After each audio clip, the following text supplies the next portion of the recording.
Hello and welcome back students to AI Education and Study with Anas sir. Today I will be start in class 12 Political Science chapter number 4 अंतर्राष्ट्रीय संगठन. So आज की इस class में हम बात करने वाले हैं परिक्रियाओं के ढांचों में सुधार और इससे पहले जितने भी टॉपिक्स हैं वो हम कवर कर चुके हैं विद अ ब्रीफ एक्सप्लेनेशन. वो सारी वीडियोस इसी क्लास की एंड स्क्रीन में लगी हुई हैं. अगर आपने नहीं देखी तो आप डायरेक्टली गो थ्रू हो सकते हैं इस क्लास को पढ़ने के बाद. एंड अदरवाइज आपने स्टार्टिंग के चैप्टर्स भी नहीं पढ़े तो चैनल पे स्पेसिफिक प्लेलिस्ट ऑलरेडी क्रिएटेड है. वहाँ पे जाके आप असी साल की प्लेलिस्ट को ओपन कीजिएगा और सारे चैप्टर्स सीक्वेंस के हिसाब से मेंटेन हुए वे में. तो स्टार्ट करते हैं अपनी क्लास को और समझते हैं सभी इंपॉर्टेंट कॉन्सेप्ट्स को एक brief best and short explanation के साथ और अपने नोट्सों के साथ. So let's start.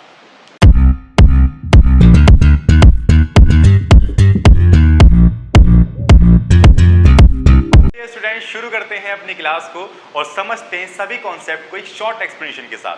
तो जैसा कि हमारे पास टॉपिक का नाम है परिक्रियाओं के ढांचों में सुधार. तो ये हम जानते हैं कि जो हमारा संयुक्त राष्ट्र संघ है यानी यूएनओ है वो दूसरे विश्व युद्ध के बाद 1945 के बाद बहुत प्रभावशाली रूप से काम कर रहा है. इसके राज के अंदर कोई अभी तक हमें विश्व युद्ध जैसी स्थिति देखने को नहीं मिली है. मगर अगर मैं आपसे कहूं कि जब ये देश बना था, जब ये संगठन बना था संयुक्त राष्ट्र संघ, उस समय पर कुछ देशों की स्थिति कुछ होगी और आज के समय पर वो कुछ और होगी. यानी कि उस समय पर जो देश अमीर होंगे हो सकता है वो अब गरीब हो गए हों, या जो गरीब होंगे हो सकता है वो अमीर हो गए हों, या जिस देश के अंदर जो व्यवस्था चल रही हो ये तो पक्का नहीं कि वो उस देश के अंदर वही व्यवस्था आज भी चल रही हो. जो सरकार जब चल रही हो ये तो पॉसिबल ही नहीं कि वो आज भी चल रही हो. ऐसा तो नहीं हो सकता. यानी कि समय के साथ बदलाव होना बहुत ज़्यादा ज़रूरी है. और अगर हम मॉडर्नाइजेशन को यानी कि अपने अंदर बदलावों को नहीं अपनाते समय के साथ तो हम पिछड़ जाते हैं यानी पीछे चले जाते हैं हम बहुत, जो और हमसे ज़माना जो है बहुत आगे हो जाता है. तो यहीं पर इन्हीं सब कुछ मानदंडों को लेकर हमारी संयुक्त राष्ट्र संघ है. इसके अंदर ढांचों के यानी जो परिक्रिया का जो ढांचा है उसमें सुधार की बात उठने लगी. और ये जो बातें इतनी उठने लग गई कि पहले के समय में चीज़ें कुछ थी अब कुछ हैं, हमें परिक्रिया के अंदर सुधार करना चाहिए. जो हमारे पास स्ट्रक्चर है हमारा काम करने का उसमें हमें चीज़ें बदलनी चाहिए. तो उन सभी हितों को लेकर, मतों को लेकर सन 1992 में संयुक्त राष्ट्र संघ की आम सभा में एक प्रस्ताव स्वीकृत हुआ. और उस प्रस्ताव के अंदर स्वीकृति ये हुई कि भाई आप जो बार बार बोल रहे हो ना कि सुधार की ज़रूरत है, सुधार की ज़रूरत है, अब हमें यहाँ पर आके बताओ कि कौन से सुधार है वो जो आप बार बार अपना मत दे रहे हो उस बात में. तो वो सुधार कुछ इस प्रकार हैं कि इसके फैसलों पर पश्चिमी मूल्यों तथा हितों की छाप होती है. यानी कि इसके फैसलों पर जो पश्चिमी देश हैं, अमीर देश हैं, उनके हितों की ज़्यादा छाप होती है, उनकी ज़्यादा मानी जाती है. और इसमें सीधा सीधा नाम दे रखा है अमेरिका का. राइट. तो देखो ये हो गया. इसके फैसले पर गिने चुने मुल्कों का दबदबा बना रहता है. सुरक्षा परिषद में बराबर का प्रतिनिधित्व नहीं है. यानी कि आप ये जानते हो कि सुरक्षा परिषद यानी कि बेसिकली हमारे पूरे एक यूएनओ ले लेते हैं तो यूएनओ के अंदर दो सदस्य होते हैं. पहला होता है स्थायी सदस्य और दूसरा होता है अस्थायी सदस्य. स्थायी सदस्य वो होते हैं जो कि चेंज नहीं हो सकते और वही है सुरक्षा परिषद के सदस्य. और अस्थायी सदस्य वो होते हैं जो कि चेंज होते हैं हर 2 साल में. राइट. ये समझ में आया आपके. तो इन्हीं सब चीज़ों को लेकर यहाँ पे एक आम सभा हुई और उनके अंदर ये सब बातें रखी गई 1992 के अंदर. फाइनली स्टूडेंट्स इन्हीं सभी मानदंडों को लेकर एक तरह से जांच आरंभ हुई जो कि संयुक्त राष्ट्र संघ ने आरंभ करवाई अपने अंदर देखने के लिए. तो बेसिकली वो हुई थी 1997 के अंदर. ये आप ध्यान रखना है. उदाहरण के लिए क्या जांच हुई थी, सुरक्षा परिषद के नए सदस्य चुने जाने चाहिए.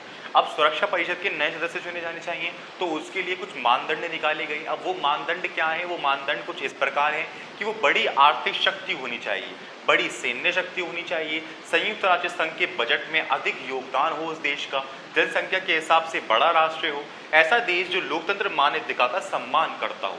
तो बेसिकली अगर आप इसको नोटिस करें, कहने को तो सभी चीज़ें अच्छी हैं, सब चीज़ें बढ़िया हैं. भाई बड़ी शक्ति होनी चाहिए, बड़ी सेना होनी चाहिए और बजट के अंदर बड़ा योगदान हो, जन भूगोल के हिसाब से बड़ा हो, तो ये सब चीज़ें तो बढ़िया हैं. मगर अगर आप ध्यान दें तो इन सभी चीज़ों के अंदर भी फ्लक्चुएशंस हैं. वो कैसे? वो ऐसे कि कई सारे पूरे दुनिया के अंदर जो देश हैं उन सभी के अंदर अपनी अपनी विविधता है. और वो विविधता कैसे? वो विविधता ऐसे कि कोई देश अगर बहुत छोटा है तो वो तरक्की में बहुत आगे है, वो बहुत ही अमीर देश है. किसी देश के पास जनसंख्या बहुत ज़्यादा है तो ज़मीन बहुत कम है और किसी के पास जनसंख्या कम है तो ज़मीन ज़्यादा है. यानी कि कहने का मतलब ये है कि ये सारे मानदंड किसी एक देश के अंदर मिलना तो मुश्किल है. तो ये सारी चीज़ें इसी तरीके से डिज़ाइन की गई कि बेसिकली सुरक्षा परिषद के अंदर कोई बन ही नहीं पाए स्थायी सदस्य. ये याद रखिएगा. तो ये सब चीज़ें हुई थी. अगर मैं आपसे बोलूं कि ये सारी चीजें भारत से मिलती हुई नहीं लगती हैं, और इसी के बेस पर एक क्वेश्चन भी बनता है आपके पास कि बेसिकली भारत यूएनओ का एक स्थायी सदस्य बनने के लायक है या नहीं। अपने विचार रखिए, और यहीं पर भारत वीटो पावर की शक्ति लेने के लायक है या नहीं, अपने विचार रखिए। तो ये दो क्वेश्चन तो आते ही आते हैं। तो इसको आप कैसे लिखोगे? देखिए, सबसे पहली चीज कि भारत इन सभी मानदंडों के अंदर खरा उतर रहा है। कैसे? वह आर्थिक शक्ति होनी चाहिए। वो भारत हमारा एक ऐसा देश है जो कि अब नई आर्थिक शक्ति के उत्थान पर है और आने वाले समय पर और भी तरक्की करेगा। और बड़ी सैन्य शक्ति, हमारे भारत के पास बड़ी सैन्य शक्ति भी है, हथियार भी अच्छे खासे हैं, सभी चीज़ों से हम फुलफिल हैं, राइट। ये सब चीज़ भी है कि हमारे पास संयुक्त राष्ट्र संघ के अंदर बजट में अधिक योगदान हो, अच्छा खासा हमारा योगदान भी है। और आने वाले समय में जब हम और डेवलपमेंट करेंगे, अपने अंदर डेवलपमेंटल एक्टिविटीज़ होंगी, तो हमारा और भी बड़ा योगदान होगा, राइट। ये सब चीज़ होगी। जनसंख्या के हिसाब से बड़ा राष्ट्र हो, हमारा देश एक ऐसा देश है जो कि किसी महाराष्ट्र से, महादेश से कम नहीं है। यानी कि हमारे देश का इतना बड़ा एरिया है कि अगर नापने बैठोगे तो हमारे आस पड़ोस के कई सारे देश इसके अंदर सम्मिलित हो जाएंगे, तब भी जाके नहीं हमारा कंप्लीट हो पाएगा भारत। तो इस तरीके से भारत का एरिया तो काफ़ी अच्छा खासा बड़ा है, राइट। ऐसा देश जो लोकतंत्र, मानवाधिकार का सम्मान करता हो। अगर मैं भारत की बात करूं लोकतंत्र के एरिया में, तो भारत तो एक ऐसी छवि है जो कि हर एक देश के लिए एक इंस्पिरेशन है, एक बहुत बड़ा एग्जाम्पल है लोकतंत्र का। भारत जैसा लोकतंत्र तो शायद ही किसी देश के अंदर हो। तो इस तरीके से यहाँ पे हमारी ऐसे मानदंड है जो कि भारत बहुत सारे ऐसे पॉइंट्स में खरा उतर रहा है कि वो सुरक्षा परिषद का एक स्थायी सदस्य बन सकता है। अब मैं बात करता हूँ वीटो पावर की। सो वीटो पावर के लिए भी यही कुछ मानदंड है, बिल्कुल सिमिलर है दोनों के लिए। तो आप बना के लिख सकते हैं कि सिमिलैरिटी ये है कि बेसिकली भारत हर एक मानदंड के अंदर खरा उतर रहा है। तो भारत को मिल क्यों नहीं रही वीटो पावर, मिल क्यों नहीं रही? भाई ये सब चीज़ें हमारे अंदर हैं। सुरक्षा परिषद के अंदर जितने भी देश हैं उन सभी के पास वीटो पावर है और बड़ी शक्ति है वो। और साथ ही साथ अब जब भारत के अंदर सब चीज़ों में है फुलफिल, तो भारत को वीटो पावर की शक्ति क्यों नहीं मिल रही? तो भाई इसका एग्जाम्पल ये है कि भारत का पड़ोस अच्छा नहीं है। भारत के जो आसपास के देश हैं वो अधिकतर उसके दुश्मन हैं। और ये कहा जाता है कि अगर भारत को वीटो पावर दे दी गई तो बेसिकली वीटो पावर शक्ति को तो आप जानते ही हो अंदाजा कि अगर 99 देश खिलाफ है और अगर एक वो देश कह रहा है वीटो पावर वाला, तो उसकी सुनी जाएगी।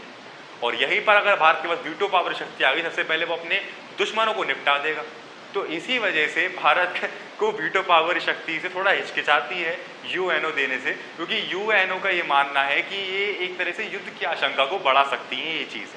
तो इस तरीके से आप अपने विचारों को व्यक्त कर सकते हैं और व्यक्त करना भी है, और आप मुझसे वो चेक करवा सकते हैं इंस्टाग्राम पर मैसेज कर। और अदरवाइज किसी भी टॉपिक के आपको मुझे नोट्स चाहिए, आपको चाहिए नोट्स मुझसे, तो आप मुझे कमेंट सेक्शन के अंदर ज़रूर बताएं। मैं आपको हर एक टॉपिक के एक ब्रीफ एंड बेस्ट एक्सप्लेनेशन के साथ नोट्स प्रोवाइड करवाऊंगा। अदरवाइज जहाँ जो हम लिखते हैं वो सारे के इंपॉर्टेंट पॉइंट होते हैं, बट एज अ रीकैप आपको छोटी छोटी चीज़ें भी पता होनी चाहिए, तो वो सब चीज़ें नोट्स के अंदर मैंशन होती हैं। एंड अगर आप चाहेंगे तो मैं आपको वो ज़रूर भेजूंगा। सो मिलते हैं नेक्स्ट क्लास के अंदर एक नेक्स्ट चैप्टर के साथ, एक नेक्स्ट टॉपिक के साथ, एक brief best and short explanation के साथ। Thank you.